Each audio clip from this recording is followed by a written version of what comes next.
智積院喺歷史裏面唔單止係一個信仰中心，更係著名嘅學問址，被稱為學山智山，擁有極高嘅學術地位。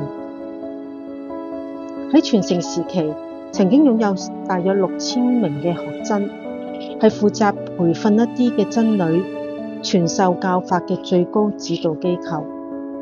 因此，智積院曾經成為江湖時代最具代表性嘅信仰教育中心之一。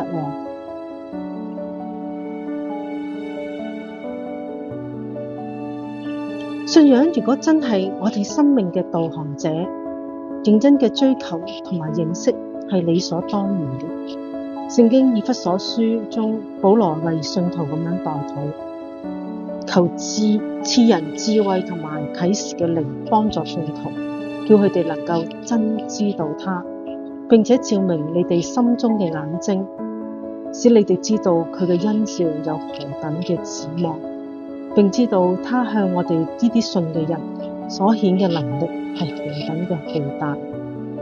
保羅進一步嘅解釋，你哋死喺過犯罪惡之中，他叫你哋活過嚟。我哋從前亦都係喺當中放縱肉體嘅私慾，隨從肉體嘅心中所喜好嘅喜恨，本為可怒之子，同別人一樣。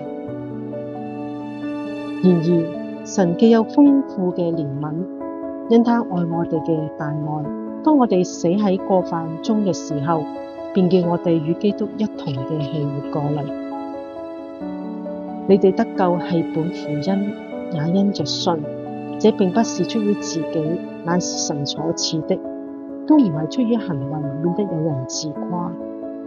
保羅進一步嘅去指出，你哋也靠他同被建造，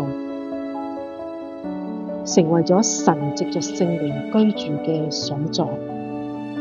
保羅更加說，佢係遠超過一切執政嘅、掌權嘅、有能嘅、主治嘅同一切有名嘅，不但係今世，就係連來世亦都超過。教會係佢嘅身體，係嗰個充滿萬有者所充滿嘅。教會呢個字唔係指一座建築物，而係指一群嘅基督徒聚在一起嘅意思。保羅提醒我哋，你哋既然聽見真理嘅道，就係嗰個叫你哋得救嘅福音，亦信了基督。既然信他，就受了所應許嘅聖靈為印記。這個聖靈係我哋得基業嘅憑據。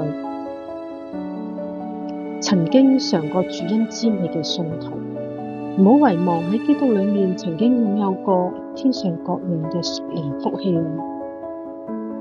有機會同大家分享更多，